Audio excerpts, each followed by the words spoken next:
Abrimos espacio y en este caso para hablar, bueno, pues con una persona que tiene evidentemente nombre propio, que además ha formado parte activa de la política, de la vida política aragonesa, también social, y que en estos momentos, bueno, pues ha editado varias novelas y también, bueno, pues una autobiografía, por así decirlo, que se titula Un paseo por la democracia, recuerdos de mi vida política. Hablamos del político y, bueno, pues también, ¿no?, persona, Modesto Lobón. Buenos días. Buenos días. Bienvenido. Encantado de estar aquí otra vez. Bueno, que fíjese, yo tengo que decir la verdad, tengo que empezar por aquí. Usted no, bueno, pues es un tomo, Un paseo por la democracia, que aquí se puede leer, pero es que si hago eso, fíjense, o sea, yo evidentemente tengo algunos pasajes que le quiero preguntar, pero no me ha dado tiempo a leer, bueno, pues todo esto que al final no deja de ser, señor Lobón, recuerdos de su vida política. Sí, son más de 40 años, 45 casi los que están allí.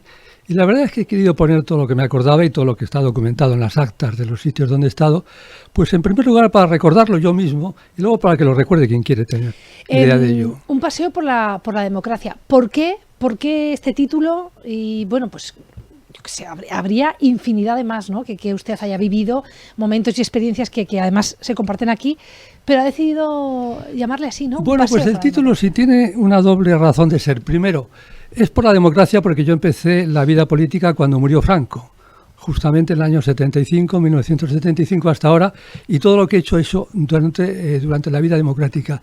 Y un paseo, porque a mí la palabra paseo me gusta mucho, porque un paseo es un ir yendo hacia ningún sitio. El objetivo es ir yendo. ¿Qué es lo que he hecho? He ido yendo a todo lo que he podido, sin ningún objetivo concreto más que el objetivo de servir al público, como es lógico, pero a tenor de lo que me iba saliendo sobre la marcha, en el sentido, pues como se hacen los paseos, a una forma pausada y con el placer de ir yendo sobre la marcha. Varios capítulos, me quiero quedar en uno, bueno, en dos, en realidad en dos. Uno que es, para que usted lo contextualice, y otro que tiene mucho que ver con la actualidad. Pero vamos a empezar por el principio. Manifestación histórica.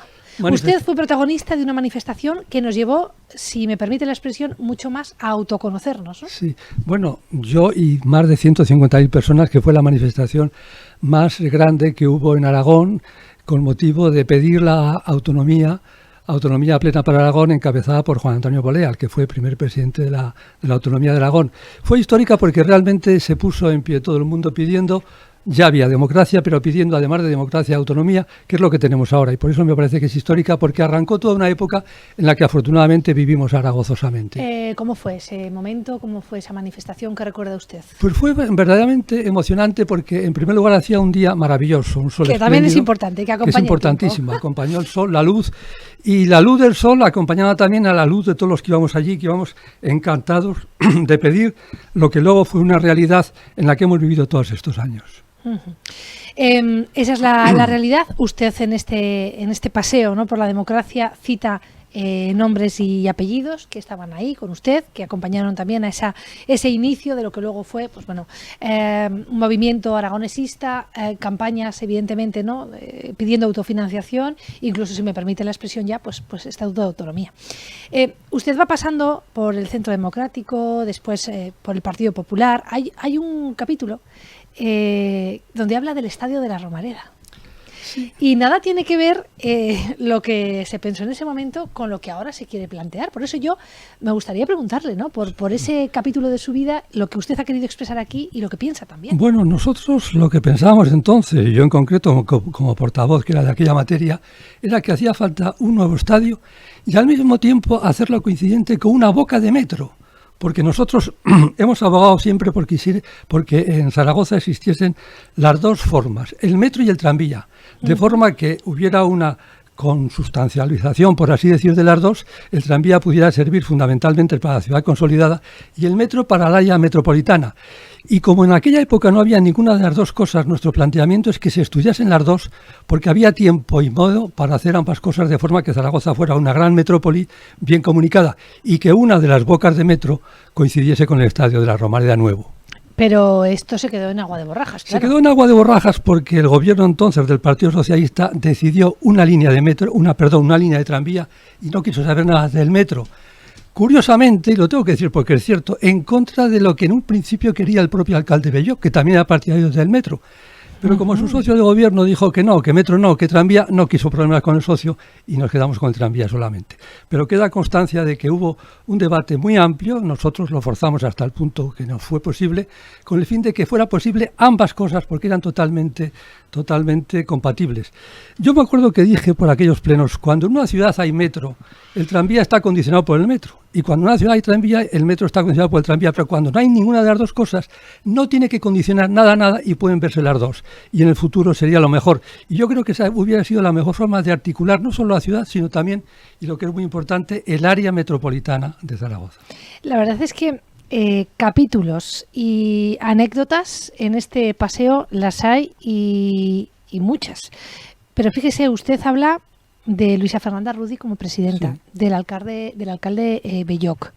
Usted nombra también, quiero decir, hay personas con nombre propio, ¿no? Por ejemplo, ¿no? Comienza este libro con Kennedy. Bueno, Kennedy. Entonces, claro, yo querría preguntarle un poco por esos nombres propios, ¿no? Gregorio López Bravo también tiene un capítulo. Antonio Ubieto también tiene otro capítulo. Hay nombres que han merecido ser dignos, ¿no? Bueno, Kennedy, ya que lo cita, empiezo por él porque ciertamente fue uno de mis mitos de juventud, como el de tantas personas. El primer presidente de Estados Unidos de 42 años, católico, era un mito y fue presidente cuando fue asesinado cuando yo tenía 16 años y en mi generación pues fue un mito y lo he puesto porque ciertamente lo fue así y que he querido dar constancia de él. De López Bravo, la circunstancia es que tuve con él un contacto personal en el viejo régimen anterior, cuando era ministro, en una playa en San Sebastián, y entonces fue un contacto que fue muy agradable, porque me acuerdo que nuestra pandilla de amigos que nos dirigimos a él y le preguntamos qué había que hacer para ser un buen político, y nos dijo tres cosas que no se me han olvidado. Dijo primero, tener vocación, porque la política es una actividad que uno se tiene que entregar y es una vocación para toda la vida. Segundo, cultura general, porque no es una cuestión de especialistas. Y tercero, que fue lo que más gracia me hizo, dice, tener buena salud. Yo pensé que se nos había reído a los amigos, pero luego con el paso del tiempo me he dado cuenta que es cierto. Es buena salud porque la política es muy agradable, pero es una actividad francamente dura y la buena salud es importante.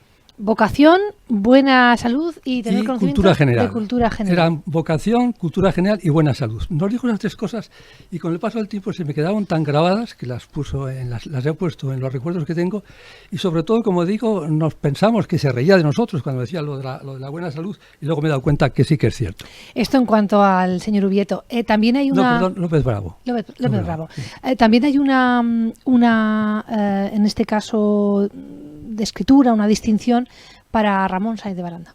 Bueno, con Ramón Sáenz de Baranda, que fue alcalde, yo estaba en la oposición con él, a pesar de la dialéctica oposición-gobierno, que la llevamos, como lógico, con todo el rigor posible, tuve con él una estrechísima relación.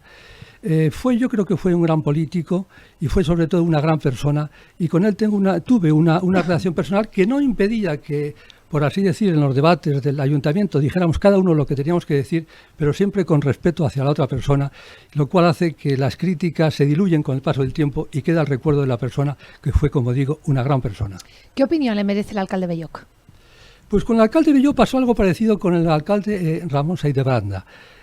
Nos hemos opuesto, lo del metro claramente está en oposición a él y otras muchas cuestiones que quedan en los recuerdos dichos claramente, pero tengo que decir también que al margen del juicio político que se tenga, era una persona, una gran persona y sobre todo tenía una virtud que yo siempre alabé mucho y lo alabo ahora también, tenía un profundo sentido del humor.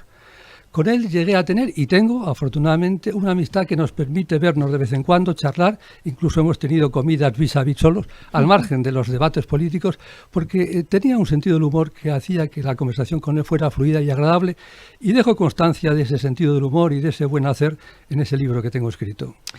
¿Recuerda usted el primer mitin al que se tuvo que enfrentar?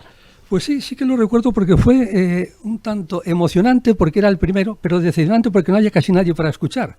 Recuerdo que fue en Fuentes de Ebro y quitando los 3 o 4 personas de mi familia, primos míos que estaban, no llegaban a 10 las personas que había. yo iba preparado, pues o sea, la primera actuación pública con todo el repertorio de ideas que yo tenía, pero claro, llegamos allí y había 8 o 10 personas. Yo me puse a hablar con el mayor énfasis, con el que fue como si me estuviera dirigiendo a una enorme multitud, pero me dijeron que no levantas la voz, que era suficientemente a una cosa media para oírnos bien. Pero fue muy agradable porque tuve la misma sensación que he tenido en todos los mítines posteriores. El mítin es un género francamente agradable. Uno dice lo que quiere, generalmente no se le critica nunca, porque los que van a los mítines suelen ser gente que están a favor de lo que dice, y puede expresarse públicamente. He llegado a decir, y lo digo ahora también, que el mítin es política pura, sin mezcla, porque cualquier actividad política está la mezcla de gestión y política, pero el mitin es una cosa pura, es totalmente pura, es, como decía uno, es lo que dicen los empedernidos que les gusta beber, es alcohol puro en el sentido político, no hay nada que le haga sombra. Y a mí me parece muy interesante, y aunque ahora por desgracia están en desuso, porque lógicamente hay otros medios de comunicación, me parece que es una actividad que a mí particularmente me sigue gustando mucho. Los mítines a los que usted estaba acostumbrado, señor Lobón, ¿tienen algo que ver con los mítines de hoy en día? Cuando usted también ve a los líderes rodeados. Sí, la verdad es que el mitin es siempre igual. Uno dice lo que ya espera el público que diga, porque los que están allí son de su onda, y carga fundamentalmente con todas las cuestiones que sabe que van a levantar los aplausos. Con una particularidad de los mítines actuales, pero ya desde hace mucho tiempo, que el mitin en el fondo no es más que una excusa para que acudan los medios de comunicación, que es el verdadero mitin, los medios de comunicación. Es más, se busca que haya mucha gente para que quede vistoso, para que quede lucido, pero si en el mitin no fueran los medios de comunicación, no habría mitin, porque como tal no vale para nada. Los políticos de ahora, ¿tienen ese servicio de vocación, esa cultura general, esa buena salud de la que usted hablaba? Hombre, yo quiero pensar que lo tienen. Yo no estoy aquí para juzgar a los políticos de ahora. Yo creo que lo tienen porque si no, no se les podría llamar realmente políticos. Y es más, yo creo que lo tienen y lo deben tener en grado sumo. Lo que yo creo lo que sí me atrevería a decir de la vida política actual, ya que me ha permitido, y no de los políticos en general, que hay un exceso, a mi juicio, de crispación, que yo creo que eso es malo, y lo hablo en términos generales. Yo creo que una verdadera vocación política, un afán de servicio, lógicamente la vida democrática tiene que haber enfrentamientos, pero todos los enfrentamientos tienen que hacerse con una condición fundamental, que es salvar a la persona. Yo creo que se puede entrar a fondo en cualquier discusión política, en cualquier tema, pero eso sí, salvando siempre a la persona. ¿Qué le parece a usted que Vox presente una moción de censura contra el presidente del gobierno y sea precisamente uno de los líderes del Partido Comunista que ahora con sus 89 años se pone delante, en este caso del presidente del gobierno, con 52 diputados para presentar una moción de censura? Bueno, pues yo en ese sentido pienso lo mismo que piensa mi partido, el Partido Popular. Pienso que no tiene sentido, y no tiene sentido, que es buscar un espectáculo, y eso es lo contrario al verdadero hacer político, buscar un espectáculo mediático. Señor Lobón, ¿por qué el Partido Popular y no cualquier otro partido? Porque yo sigo siendo miembro del Partido Popular y además encantado de ser miembro del Partido Popular y a mucha honra, y sigo pensando igual que el Partido Popular y sigo siguiendo, por así decir, valga la redundancia, las directrices del Partido Popular. A mí me gustaría preguntarle finalmente, ¿no? Para terminar, estamos hablando, ¿no?, de ese paseo por la democracia, nos dejamos cantidad de cuestiones, obviamente, pero es que usted ahora, quiero decir, que no este no es la única biografía que ha lanzado, sino que, por ejemplo, ha venido aquí con 2 novelas más, quiero decir, que a usted le gusta también escribir y se ha lanzado un poco también en esta etapa, bueno, más que a quizás asesorar más políticamente, pues usted ha decidido escribir, ¿no? Sí, bueno, porque me gusta desde siempre. He escrito Estardós y otras que tengo ya escritas. Las he publicado en libro digital porque me parece que es una cuestión muy de actualidad. Y Estardós son estas 2 que traigo por aquí, que son Amor en Berlín, 1945, que es una historia de amor entre una mujer y 2 hombres en los 5 últimos meses de la Segunda Guerra Mundial en Berlín, y Va por usted, que es lo que se dice en los brindis de los toros, que es la historia, mejor dicho, la campaña electoral de un joven torero europeísta que está convencido de que los actuales partidos españoles no son suficientemente europeístas a su juicio, y monta él su propia candidatura, la encabeza y se dedica, pues, a, por así decir, predicar las ventajas de Europa. El torero es una persona joven, triunfador, está entre la élite de los 4 o 5 más importantes y es arquitecto de carrera.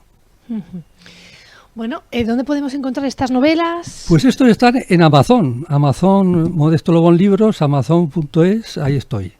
Estas dos y otras más que tengo también. Bueno, pues lo vamos a dejar ahí. Estaba yo anotando para después ponerlo también en nuestras cartelas.